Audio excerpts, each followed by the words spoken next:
왜 설교 쓰기냐라는 얘기를 좀 하도록 할 텐데요. 예전에 어떤 강도사님이 우리 글쓰기학교, 로고선 글쓰기학교 와서 이런 말을 하더라고요. 목회가 글 쓰는 직업인 줄 알았다면 신학교 가는 것을 처음부터 재고했을 거다. 이런 얘기를 하더라고요. 여러분은 어떠세요? 목회가 글 쓰는 직업이라는 것에 대해서 여러분 동의하실 수 있나요? 자, 사실은요, 목사가 얼마나 글을 쓰느냐를 좀 제가 따져봤어요. 주일 오전 예배로만 계산한다면요, 대략 A4 4장에서 6장 정도 쓰더라고요. 많은 분이 7장도 쓰고요. 적으면 뭐 3장도 쓰죠, 뭐. 그래서 신명조 10포인트나 11포인트로들 하시더라고요. 그리고 요즘은 이제 문단과 문단을 띄워 쓰더라고요. 그래서 요거를 원고지로 대략 계산하면요, 40에서 50매 정도 됩니다. 그러니까 여러분이 제가 쓴 여러분 원고를 봤는데요, 대략 그 정도 분량이 나옵니다. 그러면 이거를 계산을 해보시면은요, 1년 52주라고, 여러분 담임 목사라고 전제한다고 했습니다. 1년 52주고 50매면 2600매입니다. 원고지 분량으로요. 원고지로. 그 다음에 40매일 경우에 한 2100매가 정도 됩니다. 그렇다면 여러분 2600매면은요, 책으로 하면 어떻게 되냐면 300쪽 분량 2권하고 150쪽 1권 정도 나옵니다. 이 정도면요. 자, 뭐냐면 요즘은 1000매 정도가 300쪽으로 볼 수 있습니다. 1000매가. 그래서 250쪽으로 한다면 한 책으로 250페이지짜리 책 3권 정도를 풀롱고 쓰는 분은 쓴다라는 겁니다.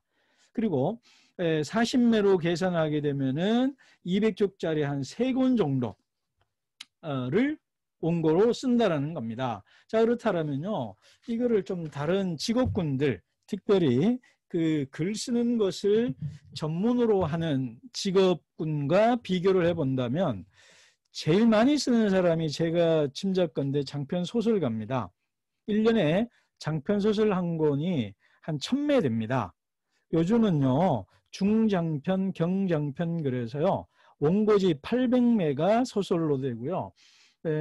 최근에 유명한 그 김영하의 살인자의 기억법이 430매 정도 됩니다. 430매. 그거는요, 사실 100페이지밖에 안 되는 건데 편집자가 여러 가지 예산에서 한 150페이지 정도로 만들었어요. 그러면 1년에 소설가가 장편 소설 한 권 쓴다면 최대 원고지로 더하고 빼고 태고까지 해가지고 한 1200매 쓴다 보시면 됩니다. 장편 소설가가. 그리고 신문사 기자들이요, 일주일에 한 2편 정도 씁니다. 근데 한 편 정도가 원고지 20매가 안 되거든요. 그러면 신문사 기자들이 일주일에 최소 20매에서 30매 정도 쓴다고 보시면 되고요. 변호사들도 이 정도 안 쓰고요. 제가 하나 더 넣는다면 대학 교수들인데, 대학 교수들도요, 생각보다 이렇게 많은 글을 쓰지는 않는다라는 겁니다. 제가 여기서 말씀드리는 최종 요지 하나는 뭐냐면, 목사가 글 쓰는 분량이 다른 직업군에 비해서 거의 압도적이라는 겁니다. 압도적으로 많은 글을 쓰고 있다는 겁니다. 자, 생각해 봅시다. 우리 주일 오전 예배 설교만 제가 계산한 건데요. 풀롱거 쓰시는 분들 중에 새벽 예배나 수요 예배도 쓰는 분들이 있고요.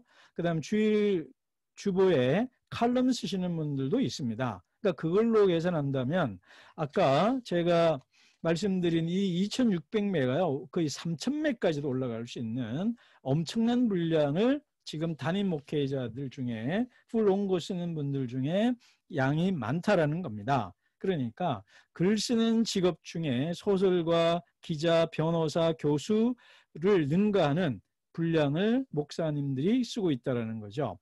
그런데 문제는요, 선무당 사람 잡는다는 말이 있잖아요. 여러분 이게 무슨 말인지 다들 모르는데요. 이 종교 가신 분에게 배웠는데요.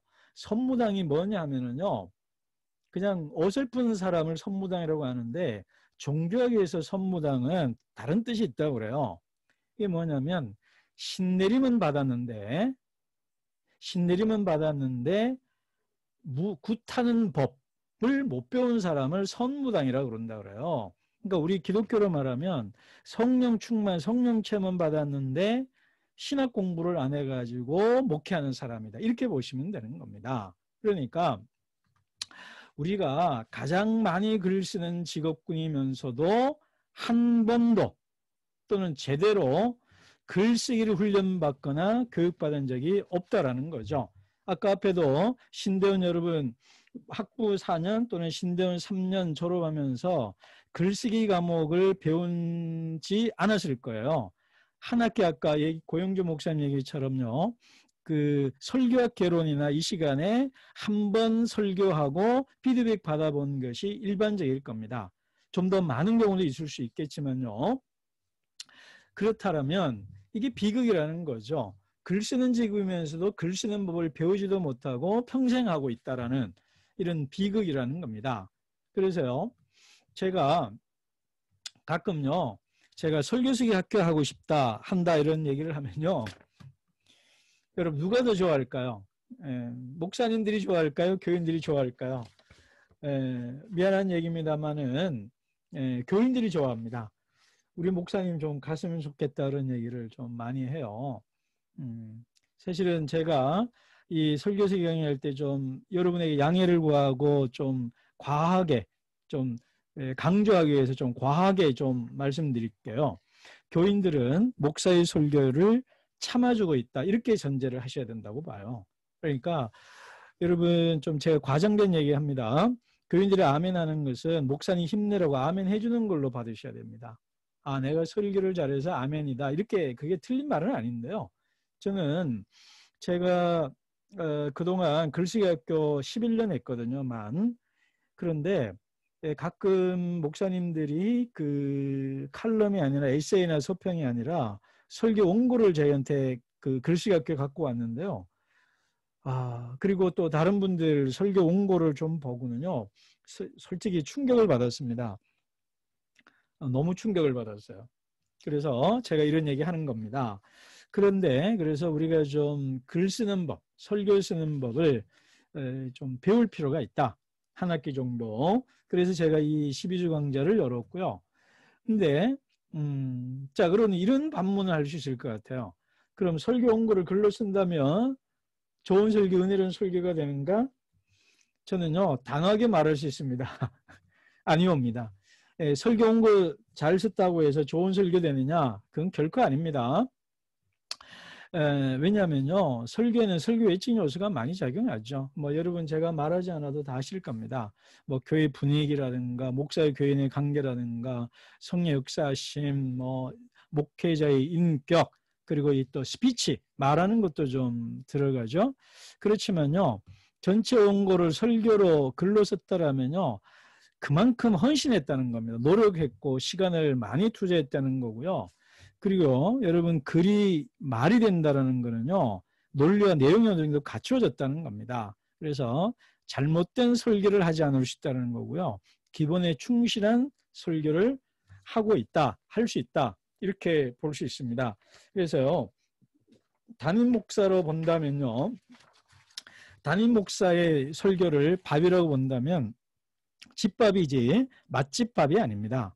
그렇기 때문에 한 번 먹고 마는 것이 아니라 삼시세끼를 먹어야 되는 설교거든요. 그렇기 때문에 저는 70점에서 80점짜리 설교를 하는 것을 목표로 삼으라 라고 얘기를 합니다.